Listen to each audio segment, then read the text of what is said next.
우리 하나님 말씀을 함께 봅니다. 사무엘하 12장 13절 14절을 보겠습니다. 13절부터 15절까지 말씀을 보겠습니다. 사무엘하 12장 13절에서 15절까지 말씀을 보겠습니다.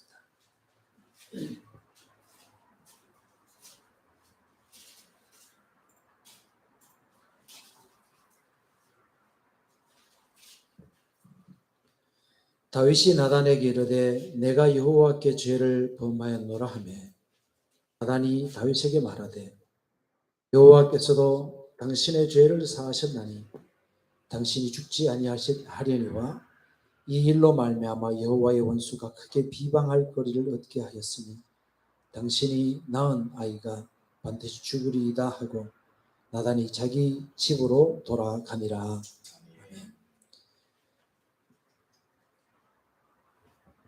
오늘 다윗의 범죄에 대한 얘기를 좀 나누고자 생각합니다. 지난주까지 다윗이 왕이 되어서 주변에 있는 여러 나라, 그러니까 다윗 왕국의 북쪽, 남쪽, 서쪽은 아니네요. 서쪽은 지중해니까 동쪽에 있는 민족까지 차지하기 위해서 엄청난 영토를 이제 모세에게 하나님께서 또 아브라함에게 하나님께서 약속하신 것이 내가 이 땅을 너에게 주리라 하고 약속하셨던 그 땅을 여호수아 시대에 이것을 가나안 전쟁을 통해서 차지하지 못했죠. 그러나 사사 시대에도 하지 못하고 사무엘 시대, 그러니까 사울 시대에도 하지 못했던 것을 다윗 시대에 이르러서 그 모든 땅을 이제 차지하고 굴복시키는 엄청난 이제 힘을 이제 내세웠던 것이 바로 다윗 왕국도 있었던 일이죠. 다윗은 하나님께 순종했기 때문에 아주 위대한 일을 이룰 수 있었습니다. 그래서 주변에 있는 여러 나라들이 다윗이 굴복했을 그때에 다윗은 평화를 누릴 수가 있었고 온 백성들이 아주 평화를 누릴 수가 있었죠. 그런데 그때에 다윗이 한 가지 죄를 범하게 됐습니다. 다윗의 동쪽, 다윗 왕국의 동쪽에 있는 암몬이 다윗 시대에 다윗에게 굴복하면서 조공을 바치다가 다시 암몬이 반란을 일으켜서 이제 대항하기 시작했죠. 그때 다윗은 이 지역으로 가서 다윗이 친히 이 지역으로 가서 그러니까 뭐 조금씩 일어나는 그런 반란들은 요압이라고 하는 장군이 그때 군사령관이었기 때문에 그가 나가서 평정을 하면 되는데 이제 왕국과 왕국이 싸움을 하는 그때 당시에 이제 그 말하자면 어떤 나라를 점령하기 위해서 나가는 것은 왕들이 출전해서 전체를 지휘하는 전쟁의 모습이 바로 그런 모습이었던 것 같아요. 그래서 성경에 보면 왕들의 출전할 때가 되매 이렇게 표현하거든요. 그것을 우리가 어떻게 이해를 할 수 있냐 그러면 작은 전쟁들은 이제 뭐 군사령관들이 가서 할 수 있었지만은 어떤 왕국을 점령할 때는 왕이 나가는 거예요. 왕이 나가서 점령을 해야 되는데 다윗은 그때에 암몬을 굴복시키는 이 전쟁에 왕이 출전하지 않고 있다가 늦잠을 자고 일어나서 왕궁을 거닐다가 이제 다윗의 군사로 다윗의 이제 말하자면 장교로 출전했던 헷 사람, 지난번에 말씀드린 대로 헷 사람은 히타이트족이죠. 역사적으로 히타이트족인데 이 사람들은 바로 이스라엘이 가나안 땅을 점령할 때 쫓아내야 될 민족인데 이들 중에서 또는 블레셋 사람 중에 블렛 블레셋 사람 중에서 또는 그렛 사람 중에서 여호와 하나님을 자기 하나님으로 믿기 위해서 하나님께로 돌아온, 하나님의 그늘 아래로 돌아온, 그래서 다윗의 왕국의 용사로서 출전했던 헷 사람 우리야라고 하는 장군이 있었죠. 우리야라고 하는 장군이 이제 그 아내가 바세바가 이제 그 목욕하는 모습을 보고, 목욕하는 모습을 보였다는 것은 이런 거예요. 구약 성경을 보면 여자가 이제 생리를 하잖아요. 생리를 하면 그것을 정결케 되는 기간이 있어요. 정결케 되는 기간. 그 기간이 끝나고 난 다음에 이제 몸을 씻고 정결하게 되는 그런 기간이었는데, 그때 다윗이 그 여인을 보고 음욕을 품어서 왕궁으로 그를 데리고 왔고 그와 동침하는 죄를 범했어요. 간음의 죄지요. 그리고 난 다음에 이것을 감추기 위해서 바세바의 남편인 우리야를 데리고 옵니다. 데리고 와서 이 바세바가 임신한 것을 알고 이 임신한 것을 자기 씨가 아닌 것처럼 감추기 위해서 우리야를 집으로 돌려보내는, 우리야가 충직한 사람이었고, 이때 당시 전쟁은 보통 이스라엘은 전쟁을 할 때 이 전쟁은 하나님께 속해 있다라고 하는 의식이 있었어요. 그렇기 때문에 이 우리야는 자기가 이방인이면서 하나님의 백성이 됐단 말이에요. 이방인으로서 여호와 하나님을 믿었기 때문에 오히려 이스라엘 사람들보다도 더 철저하게 율법을 지키는 겁니다. 더 철저하게 하나님께 대한 믿음을 가지는 거예요. 우리가 보면 그런 경우가 있어요. 어릴 때부터 예수님 믿은 사람들은 믿음이 흐릿해지는 경향이 있는데, 나중에 회개해서 예수님 믿는 사람들은 철저하게 믿고 어떻게든 하나님 붙잡으려고 하는 그런 모습들이 있어요. 오늘 우리는 어떤 사람이 되어야 될까요? 처음부터 믿었어요. 어렸을 때 믿었더라도 오늘 새로 믿는 사람처럼. 안드레 너무 웃지 마라. 예? 그런 모습, 햇사람처럼, 이렇게 햇사람 우리야처럼 이런 믿음을 가지게 되지 않을까요? 그죠? 그래서 그 사람은 철저하게 모든 걸 하나님께 의뢰하는 그런 믿음을 가지고 전쟁은 하나님께 속했기 때문에, 이때는 지금은 많이 다르지만 이때 당시만 해도 전쟁은 하나님께 속했기 때문에 전쟁터에 나가서 여인과 몸을 섞지 않는다라고 하는 그런 의식이 있었어요. 철저하게 하나님 앞에 헌신된 그런 모습을 보입니다. 이것이 다윗이 부담이 됐겠죠. 그래서 다윗은 편지를 써서 밀지를 써죠. 밀지를 써가지고 이 우리야에게 밀지를 써서 주면서 편지 봉투에 탁 여인을 딱 찍었겠죠. 요압만 볼 수 있도록. 그래서 이것을 이제 인봉했는 거죠. 그래서 요압만 뜯을 수 있는 편지를 써서 요압에게 줬는데, 그 편지 내용 속에서는 우리야가 전쟁에서 죽게 해라, 우리야를 전사시켜라, 살인 사주를 하게 된 거죠. 결국 요압은 전쟁터에서 전쟁을 하다가 우리야를 죽게 만듭니다. 죽게 하죠. 이것이 다윗에게 큰 죄가 되었어요. 그래서 하나님께서는 이 일이 있고 난 다음에 나단을 보내서 다윗의 죄를 책망하십니다. 책망하셨을 때 다윗이 하나님 앞에 고백하면서 내가 여호와께 죄를 범하였노라 라고 고백하는 내용, 오늘 우리가 조금 아까 제가 읽어드린 본문이 바로 그 내용이에요. 그래서 오늘 그 얘기를 조금 얘기하려고 합니다. 이 죄의 결과로 말미암아 하나님은 다윗의 죄를 용서해 주십니다. 용서해 주십니다. 자, 오늘 우리가 좀 생각해야 될 부분이 여기에 많이 들어있습니다. 다윗의 죄는 용서해 주세요. 그렇지만 다윗에게 있어서 다윗의 죄는 용서해 주지만은 죄의 결과로 인한 징계는 하나님이 내리십니다. 우리가 죄를 범했을 때 하나님 우리 죄를 용서해 주세요. 그러나 죄에 대한 징계는 하십니다. 용서한다고 해서 징계를 안 하는 게 아니에요. 하나님은 죄에 대한 징계를 하십니다. 그 죄의 징계로 다윗의 집에 피 흘림의 징계가 있을 거라고 말씀하십니다. 이 일로 말미암아 다윗의 집에는 큰 환란이 일어나게 됩니다. 그 환란이 뭐냐 그러면 우선적으로 암논이라고 하는 다윗의 아들이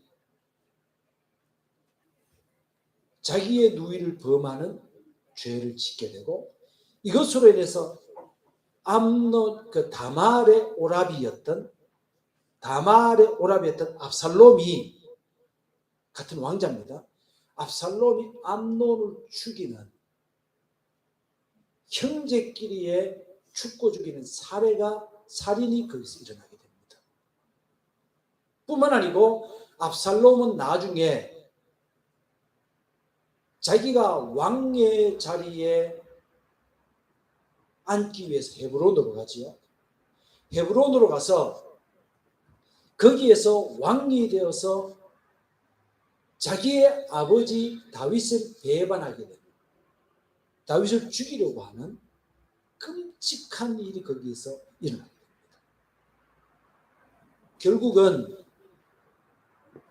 다윗의 범죄 때문에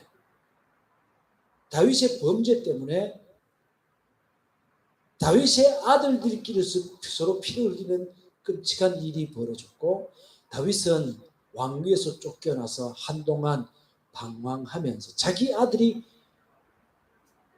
반란을 일으키는 그 끔찍한 일들까지도 겪게 되고, 결국은 반란을 일으켰던 압살롬도 죽임을 당하게 되는 이 일들이 벌어지게 됐습니다. 이 일에 대해서 얘기가 굉장히 길기 때문에 그 일을 상세하게 제가 말씀드리지 못하지만, 여러분들이 성경을 읽어보시고 좀 여러분들 보시면서 그렇게 좀 이해를 하면 좋겠습니다. 오늘은 이제 굉장히 좀, 저는 오늘 설교하기 전에 굉장히 좀 이렇게 너무 감사하기도 하고 너무 좀 부끄럽기도 하고 좀 그래요. 우리 규호씨 할매 병원에서 뵀는데 이렇게 오셔가지고 너무 반가워서 제가 마음에 너무 감동이 돼가지고 설교가 잘하다. 이게 설교 준비를 많이 했는데 설교를 제가 할 수가 없어요. 너무 이제 제 마음속에 좀 이렇게, 제 좀 굉장히 좀 감성적인 사람인 것 같아요. 그래서 이게 막 울컥하기도 하고 막 이렇게 너무 반가워서 너무 좋아요. 지금 너무 좋아가 춤을 춰야 되는데 춤을 못 추겠어요. 네. 춤은 제가 좀 이따가 추도록 하고. 자, 근데 오늘 그렇다고 해서 제가 중요한 부분을 놓치고 넘어갈 수는 없기 때문에, 우리가 살아가는 동안에 죄란 과연 뭐냐? 죄란 과연 뭐냐? 뭐 옛날에 죄에 대해서 설명하면서 헬라어에서 죄는 하마르티아라는 그 말로 표현을 했는데, 하마르티아라는 말은 관역이 빗나갔다, 목적에서 빗나가는 것을 죄라 그런다, 뭐 이런 얘기를 하고 했는데, 거기서 조금 더 구체적으로 조금만 말씀을 좀 더 드리려고 생각을 합니다. 자, 이것은 이제 그 종교개혁가들의 견해였고, 또 저는 그 견해에 동의를 하기 때문에 그분들이 죄에 대해서 원어적인 의미와 또 신학적으로 또 그 사람들이 깊이 고민하면서 상고했던, 그럼 죄라고 하는 것은 어떤 거냐라고 하는 것에 대해서 잠깐, 그러면 죄라고 하는 것이 어떤 거냐를 알면 회개라는 것이 어떤 거냐라고 하는 것도 이해를 할 수 있기 때문에 거기에 대해서 간단하게 말씀을 좀 드리려고 합니다. 죄라고 하는 것을 종교개혁가들은 성향으로 봤습니다. 성향으로 봤습니다. 설명했습니다. 우리가 이제 기독교의 역사를 보면 어거스틴이라는 사람이 있죠. 아우구스티누스라고 하는 사람. 어거스틴 또는 존 칼빈, 그리고 그 후에 청교도 신학자들, 이 사람들이 대체적으로 이렇게 죄를 어떤 성향으로 봤습니다. 성향이라는 것을 다른 말로 바꾸면, 자, 그러면 회개했는 사람의 성향에 대한 얘기를 하면 죄라고 하는 것에 대해 설명이 될 것 같아요. 회개한 사람의 성향, 다시 말하면 하나님을 믿는 사람의 성향은 뭐냐 그러면 하나님을 향하는 마음이 생겨지는 거예요. 하나님을 향하는 마음이 생겨지는 것을 어떻게 봤냐 그러면 그 마음 속에 하나님께서 성령을 두셔서, 성령이 오셔서 성령께서 우리에게 오셨기 때문에 우리의 성향이 달라져서 우리가 하나님을 바라보는 것, 그것을 회개한 사람의 마음으로 보았습니다. 거꾸로 말하면 어떤 거예요? 성령께서 우리에게 계시지 않기 때문에 하나님은 생각조차 하지 않아요. 그냥 이 세상의 모든 것들이 죄로 여겨지지 않아요. 회개한 사람은 예수님을 믿다 보니까 내가 죄를 짓고 있으면서도 이것이 죄인 줄 알아요. 이것이 뭔가 잘못된 것을 알아요. 오늘 다윗 얘기를 했죠. 다윗이 바세바를 범하고 죄를 짓는 과정 속에, 그 과정 속에서 이게 죄인데라고 하는 것을 알았을까 안 알았을까? 알아요. 그런데 여전히 그 길을 가고 있어요. 계속해서 죄를 점점 더 짓고 있는 거예요. 근데 그것조차 못 느끼고, 다윗은 그때 당시에 왕이었기 때문에, 어때요? 왕이었기 때문에 그때 당시에 이방인의 왕이라고 한다면, 여호와 하나님을 믿지 않는 왕이라고 한다면 이게 죄가 안 돼요. 전혀 죄가 되지 않습니다. 왕이 곧 말하는 것이 법이었기 때문에, 왕이 행하는 모든 것이 옳다고 여기기 때문에 죄가 되지 않습니다. 그런데 다윗은 이것이 죄라는 걸 알면서도 이 일을 행했을 거예요. 왜 그럴까요? 그 속에 성령께서 이미 계셨어요. 자, 여기서 신학적으로 좀 정리해야 될 부분이 있어요. 좀 어려운 부분을 좀 얘기하기 때문에 알기 쉽게 제가 얘기를 할게요. 보통 구약에도 성령께서 역사하셨고 신약에도 성령이 역사하셨는데, 구약에서는 성령께서 임재를 하셨지만은 모든 믿는 사람 속에서 내주하지는 않았어요. 성령이 그 속에서 계속 계시는 것은 아니었어요.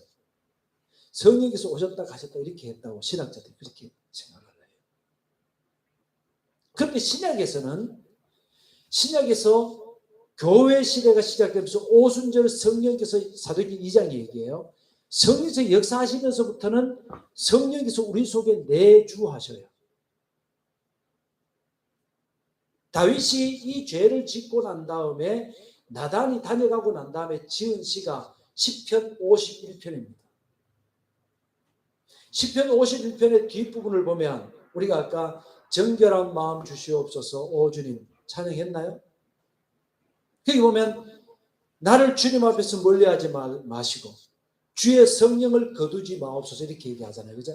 주의 성령을 거두지 마옵소서. 신약에서는 성령을 거두어 가지는 게 아니에요. 그런데 구약에서는 다윗이 두려워했던 것이 지금 성령께서 성령을 다윗에게서 거두어 갈까 두려워하는 거예요. 구약은 그랬던 거예요. 성령을 거두어 가기도 했지만 신약에서 성령을 거두어 가지 않는 것이었어요. 그게 조금 차이는 있어요. 차이는 있지만 오늘 우리로 말하면 제가 지금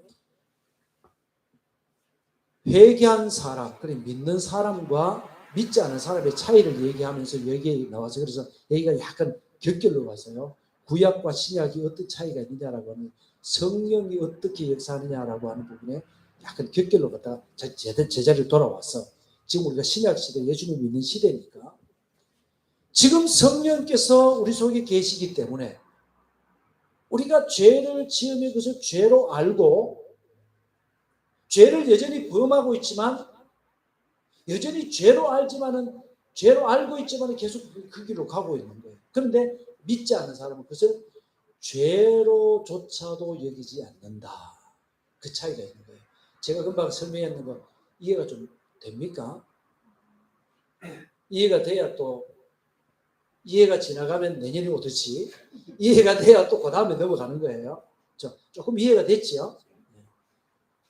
이해가 되면은 다양한 표현으로 할 수가 있어요. 뭐 아멘 할 수도 있는 거고 고개를 끄덕끄덕 할 수도 있는 거고 윙크를 할 수도 있는 거고 뭐 어쨌든 여러 가지로 이해가 됐다는 좀 표현을 하면 좋을 것 같아요. 그래 그 다음에 넘어가니까요. 네, 그 다음에 넘어가니까. 자, 그래서 그럼 믿지 않는 사람은 한마디로 말해서 자연인 그대로 사는 거예요. 그럼 믿는 사람, 회개한 사람은 내 속에 성령께서 오셨기 때문에 이것은 죄인데 라고 하는 것을 깨닫고 사는 거예요. 자, 그러면 믿는 사람과 믿지 않는 사람, 다시 말해서 믿는 사람 여전히 죄를 범하지만은 한마디로 말해서 구원받은 사람이라고 할 수 있겠죠. 이해가 돼요? 성령께서 우리 속에 계신 분은 우리가 구원받은 사람이죠. 구원받은 사람. 당신 구원받았습니까? 네, 받았습니다. 이래고 구원받는 게 아니고 우리가 우리 자신을 한번 생각해 보세요. 하나님, 내가 죄를 짓는데 이 죄를 또 짓고 있어. 하나님, 내가 하나님 앞에 용서를 빌어야 되는데 용서도 잘 안 되고 회개 기도도 잘 안 되고 그러나 주님 나를 좀 용서해 주면 좋겠어요. 그 사람 구원받은 사람이라고 얘기할 수 있을 것 같아요. 여전히 죄 가운데 있지만 하나님은 언젠가 그를 그 죄에서 벗어나게 하실 거예요. 이해가 됐습니까? 저는 그렇게 봅니다. 그런데 믿지 않는 사람은 뭐 죄를 지어도 하나님 앞에 양심의 가책도 없어요. 하나님 앞에 회개해야 되는데 이런 마음조차 들지 않아요. 이해가 됐죠? 자, 여기까지 얘기를 하고 그러면 회개한 사람 그러니까 요걸 이제 여기까지 얘기를 하고 그러면 조금 더 들어가서 우리 개개인의 죄에 대한 얘기를 한 번 더 얘기를 조금 더 들어가 보도록 그렇게 하겠습니다. 우리에게 그러면 하나님을 향한 성향이 있어요. 성령께서 우리에게 대해서 요한복음에 얘기했듯이 우리가 죄를 지을 때 그것을 죄라고 말씀해 주세요. 주님이 말씀해 주실 때 그런데도 우리는 여전히 죄의 길을 걷고 있다. 그럼 죄라고 하는 것은 뭐냐? 믿는 사람, 이미 예수님 안에서 구원받은 사람이지만 여전히 죄 가운데 살면서 양심의 가책을 받고 괴로워하고 하는 그 사람에게 죄라고 하는 건 뭐냐 그랬을 때 죄는 종교개혁가들은 그리고 저도 그것을 동의하는데 은혜의 결핍으로 봅니다. 은혜의 결핍. 은혜가 부족하기 때문에 죄를 여전히 짓고 있어요.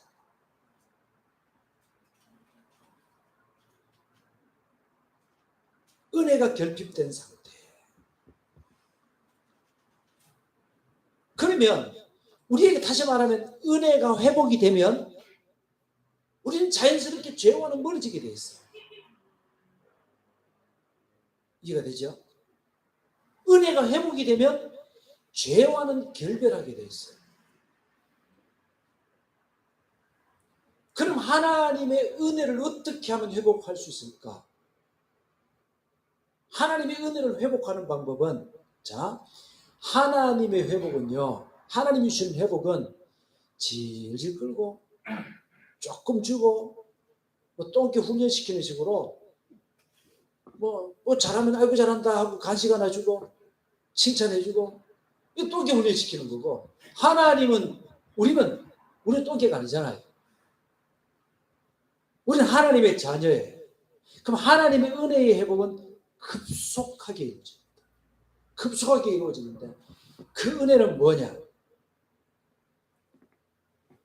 우리는요, 예수 믿는 사람들 성경에서 성경을 읽어보면요, 성경에서는 사람들이 하나님이 그 사람을 구원했다고 해서 그 순간에 하나님이 꼭두각시로 만들어가지고 하나님이 원하는 방향으로 로봇처럼 막 움직이게 하지 않아요. 여전히 우리는 우리의 감정을 가지고 살고 우리의 의지를 가지고 살아요. 그죠? 여전히 우리의 지적인 어떤 부족한 부분을 충족해가면서 살아요. 우리 인격체이기 때문에 그래요. 그럼 우리가 은혜를 회복한다고 했을 때 그 회복도 마찬가지입니다. 우리가 요한계시록을 보면 에베소 교회의 주님이 책망하시면서 이렇게 얘기하죠. 네가 어디서 떨어진 것을 알고. 그래서 우리가 우리 자신을 생각을 해봐야 됩니다. 머리로 생각을 해야 돼요. 나는 주님께로 돌아가고 싶다라고 하는 생각과 함께 내가 무엇이 잘못되었느냐라고 하는 것을 우리 자신을 진단을 해봐야 돼요. 잘 모르겠거든. 어디가 뭐가 잘못되는지 잘 모르겠거든. 주님은 사도시대의 사도들은 그렇게 얘기합니다. 너에게 지혜가 부족하거든 후히 주시고 꾸짖지 아니하시는 하나님께 구하라. 그러면 주시리라. 하나님 제가 어디가 잘못됐습니까? 하나님께 여쭤봐야겠죠. 그리고 하나님 앞에 회개하는 마음, 내가 여기서 고쳐야 되겠다고 하는 의지, 이것을 동원해서 은혜를 회복하면 우리는 죄와 멀어집니다. 죄를 멀어지면 뭐예요? 그 다음에 또 죄 지을 건데. 그러면 또 회개하고 돌이켜야 되지. 우리가 사는 삶이라고 하는 것은 제가 이렇게 표현하면 그렇지만 사람들은 아주 그냥 직업적으로 죄를 짓는 것 같아요. 우리도. 죄를 짓는 게 우리의 의무인 것 같아요.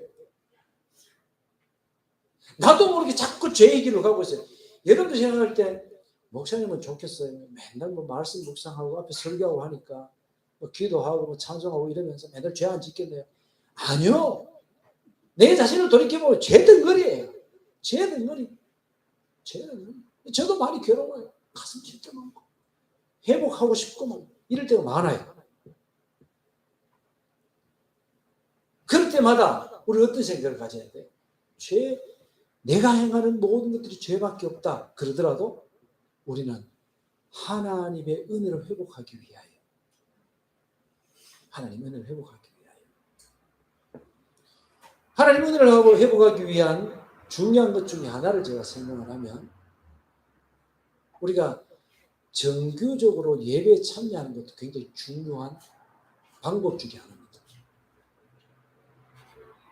우리가 이제 이런 게 있어요. 내가 은혜를 회복하고 내가 이것을 해결하고 난 다음에 교회 나가서 예배를 드리겠습니다 라고 하는 사람이 의외로 많습니다. 근데 그런 사람 치고 교회로 돌아오는 사람은 별로 없어요. 내가 죄를 짓고 내 이 모습 이대로 가서 뭐 교회 가서 예배 드리는데 하나님 예배 받으시면 교회 안 갈래? 이게 아니고 그렇더라도 우리에게 있어서 신학의 어떤 틀은 버리지 말아야 됩니다. 신학의 틀을 버리지 말아야 돼요. 그러니까 우리가 말씀을 읽는다든가 기도한다든가 기도하다 안 되면은요 식사 기도라도 꼬박꼬박 하세요. 뭔 말인지 알죠? 식사 기도라도 꼬박꼬박 하세요. 기도의 틀 그거라도 잡고 계세요. 그래서 우리가 이렇게 하나님의 은혜가 내 삶을 변화시키는 그 통로를 항상 열어놔야 돼요. 그렇지 않으면 내 삶의 변화라고 하는 것이 일어날 수가 없어요. 자, 믿는 사람들이 죄를 짓는 것은 우리에게 은혜의 결핍 때문에 온다. 그렇다면 우리가 은혜를 회복하기 위하여 최선을 다해야 됩니다. 한 가지 더 말씀드리고 싶은 것은 이런 거예요. 여러분, 우리가 살면서 정말 이 죄는 누구에게 내가 고백할 수도 없고 누구에게 얘기해서 그 사람이 나를 위해서 기도해 달라고 얘기할 만큼 얘기하고 싶어도 야, 이거 부끄러워서 얘기도 못하겠다. 그러면서 고민에 빠질 때가 있겠죠. 제가 옛날에 참 젊은 날에 있었던 일입니다. 젊은 있었던 일인데 교회를 열심히는 아니지만 아내를 따라서 열심히 나오는 열심히 이렇게 열심히 이렇게 열심히는 아닌데 하여튼 열심히 나오는 어떤 분이 있었어요. 근데 그분이 어떤 굉장히 잘못한 잘못을 범했어요. 그때 당시 저는 굉장히 충격을 받았어요. 충격을 받고 그때 제가 나이가 30대였고 젊었고 지금도 제가 세상을 잘 모르지만 세상에 전혀 모르는 상태였기 때문에 제가 얼마나 순진했는지 몰라요. 그러다 보니까 그분을 붙들어주지를 못했어요. 제가 붙들어주지를 못했어요. 그때 당시에 제 마음속에 저런 나쁜 놈이 교회 온단 말이야. 이래가지고 그 사람을 위해서 기도해 줄 줄 몰랐어요. 제 모습이었어요. 근데 이제 어르신들이 계셔가지고 제가 뭐 산전, 수전을 겪었다 하죠. 수전은 못 겪었지만 산전을 겪었어요, 이제. 그러다 보니 이제는 예를 들어서 여러분들이 다윗처럼 살인 사주를 했다고 해도 이제는 여러분들이 기도해 줄 만큼의 마음이 돼 있어요.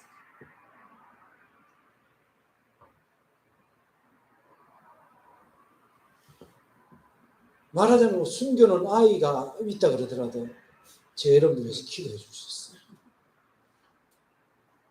제가 받아줄 수 있고 품어줄 수 있어요.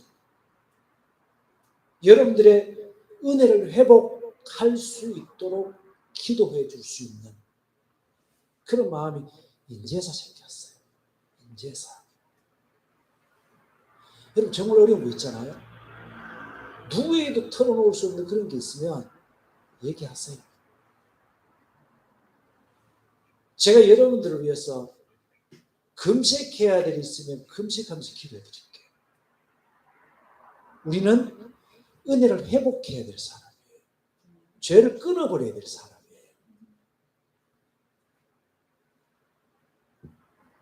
제가 어떤 것이든지 제가 그것을 용납하지 못하면 제가 붙잡고 몸부림치겠죠. 그죠?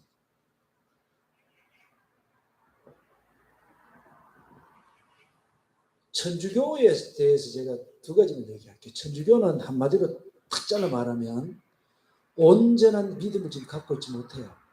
예수 그리스도만이 구원의 유일한 길이라는 것을 인정하지 않아요. 그렇기 때문에 천주교를 인정하지 않습니다. 그런데 천주교에서 오늘 얘기를 전체적으로 제가 오늘 굉장히 좀 당황스러워서 설교가 왔다 갔다 하는 거예요. 원래 제가 설교를 잘하는 사람인데 왔다 갔다 하는데 들을 건 있을 거예요. 자, 이제 오늘 영상은 띄우지 마세요. 근데 천주교에서 제가 부러운 것이 두 가지가 있어요.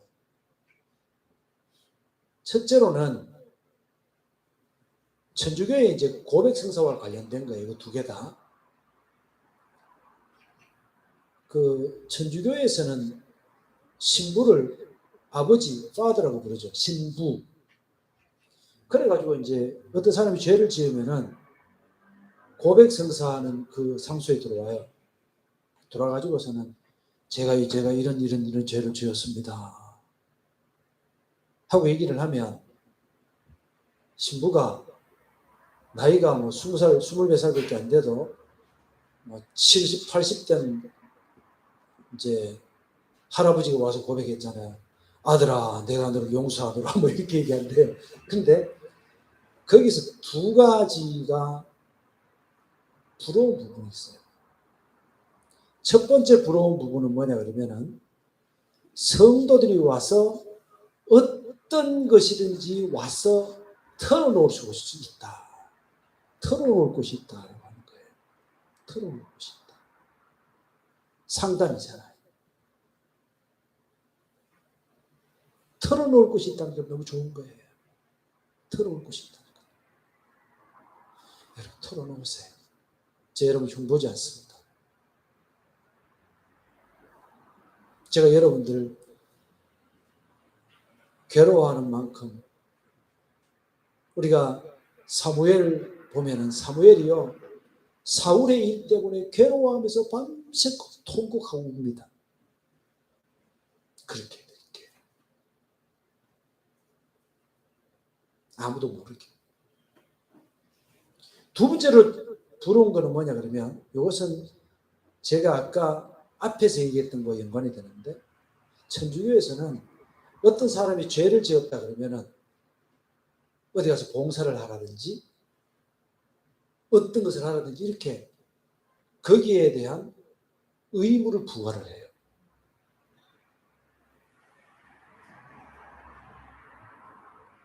그 자체는 어떤 거냐 그러면 아까 얘기했듯이 우리가 죄를 지으면 하나님이 죄를 용서해 주시지만 거기에 따른 징계는 있다는 거예요. 그것을 인식하게 해주는 하나의 장치인 거예요. 그래서 우리가 죄를 두려워하고 무서워할 줄 알아야 됩니다. 내가 범죄하면 하나님이 거기에 따라서 징계를 하시겠구나. 물론 우리가 지은 죄만큼의 징계를 하지 않겠죠. 그만큼 우리 죽어보니까. 우리 완전히 망하게 하니까. 그러나 하나님은 거기에 대한 징계를 하신다라는 것을 기억하면서 우리가 범죄하지 않기 위해서 최선의 노력을 다하고 하나님의 은혜를 회복하기 위해서 최선을 다하는 그런 성도들이 되어야 할 것입니다. 다윗을 용서하신 하나님께서 오늘 또 예배 마치고 난 다음에 가서 또 죄짓겠죠. 우리의 모습은 그래요. 그러나 하나님은 다윗을 용서하신 것처럼 우리를 용서하시고 우리 속에 있는 성령을 다윗이 되는 다윗은 두려워하면서 하나님 성령을 거두어가지 마옵소서라고 고백을 했는데 그럼에도 불구하고 지금 신약시대 하나님은 우리의 성령을 거두어가지 않고 그럼에도 불구하고 하나님의 자녀로 하나님의 자녀이기 때문에 징계하시고 하나님의 자녀이기 때문에 사랑으로 이끌어준다는 것을 믿고 그 사랑 가운데 날마다 거할 수 있는 저와 여러분이 다 될 수 있기를 예수님의 이름으로 축복합니다. 아멘.